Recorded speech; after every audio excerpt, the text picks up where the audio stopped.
Congress party election మేనిఫెస్టోలో ఇచ్చిన హామీ మేరకు వాళ్ళ ప్రజా పాలన భాగంగా అభయహస్తం 6 గ్యారంటీల పథకం దరఖాస్తు స్వీకరణ ఈ రోజు 49 డివిజన్ లో వాటర్ ట్యాంక్ దగ్గర జరుగుతూ ఉన్నది. కాంగ్రెస్ పార్టీ ప్రజలకు ఇచ్చిన మాట ప్రకారం 100 రోజుల తమ హామీని అమలు చేస్తామన్న విధంగా ఇవాళ ప్రజల నుంచి దరఖాస్తు తీసుకుంటారు. గత ప్రభుత్వంలో 10 సంవత్సరాల నుంచి కనీసం రేషన్ కార్డు ఇవ్వలేని దుస్థితిలో ఇవాళ ప్రజలు కాంగ్రెస్ పార్టీ ఇచ్చిన గ్యారెంటీలకి తండోపతండాలుగా బారులు తిరిగి ఇవాళ తమ ఆశల మేరకు పనిచేస్తూ ఉన్నారు.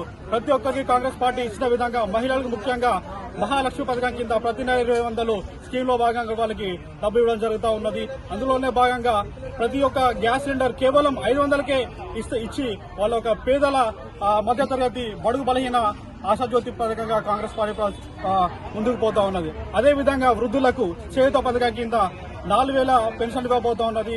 మరియు వికలాంగులకి హ్యాండిక్యాప్డ్ వాళ్ళకి 6,000 పెన్షన్ ఇవ్వబోతోంది. కాంగ్రెస్ పార్టీ ఏది చెప్పినా కూడా ఆశను సాధించుకొచ్చి ప్రజల మన్నత పొందుతా ఉన్నది.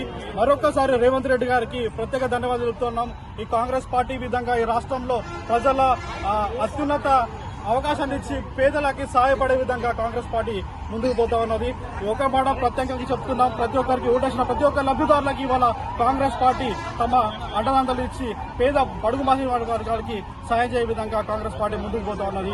ప్రతి ఒక్కరు ఈ అవకాశం సద్వినియోగం చేసుకుని కాంగ్రెస్ పార్టీ ఇచ్చిన 6 గ్యారెంటీలో ప్రతి ఒక్కరు మహిళ గాని, విద్యార్థులు గాని, వికలాంగులు గాని, వితంతువులు, బీడీ పెన్షన్దారులకి, ఎపిలెప్సీ వాళ్ళ పేషెంట్లు కూడా ప్రతి ఒక్కరికి స్కీమ్ రాబోతున్నారు. ప్రతి ఒక్కరు ఈ పథకాన్ని వినియోగించుకొని ఈ విధంగా తమ మేలు పొందాలని చెప్పి కోరుకుంటున్నాను. ధన్యవాదాలు. Thank you. సో కాంగ్రెస్ ప్రభుత్వం తీసుకొచ్చినటువంటి ప్రజా పరిపాలనలో భాగంగా ఈ రోజు అభయహస్త దరఖాస్తు స్వీకరణ కార్యక్రమం అనేది తెలంగాణ రాష్ట్ర వ్యాప్తంగా విజయవంతంగా కొనసాగుతున్న నేపథ్యంలో ఈ రోజు ప్రత్యేకంగా జేఎస్డబ్ల్యూ టీవీ, జై స్వరాజ్య వరల్డ్ టీవీ సౌజన్యంతో దరఖాస్తు చేసుకోవడానికి వచ్చినటువంటి చాలా మంది ద్వారా వారి యొక్క అభిప్రాయం అడిగే ప్రయత్నం చేశాము. మనతో చాలా మంది ఇక్కడ దరఖాస్తు చేసుకోవడానికి వివిధ పథకాలకు సంబంధించి దరఖాస్తు చేసుకోవడానికి చాలా మంది వచ్చారు. వారి ఆనందానికి అవధులు లేని సిచ్యువేషన్ లో ప్రతి ఒక్కరు కూడా చాలా అంటే చాలా హ్యాపీగా ఫీల్ అవుతూ ఉన్నారు. ఇది జనవరి 6వ తారీఖు వరకు కూడా ఈ పరంపర ఇలాగే కొనసాగుతుంది.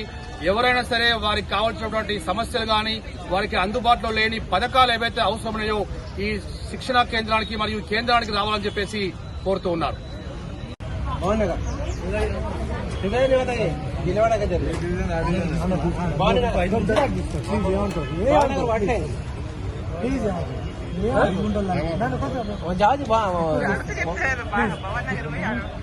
ఇప్పటికే 2 ఇచ్చాను. రాజీవ్ పార్క్ మీరు ఏమనుకున్నారు? పక్క జిరాక్స్ ప్లీజ్.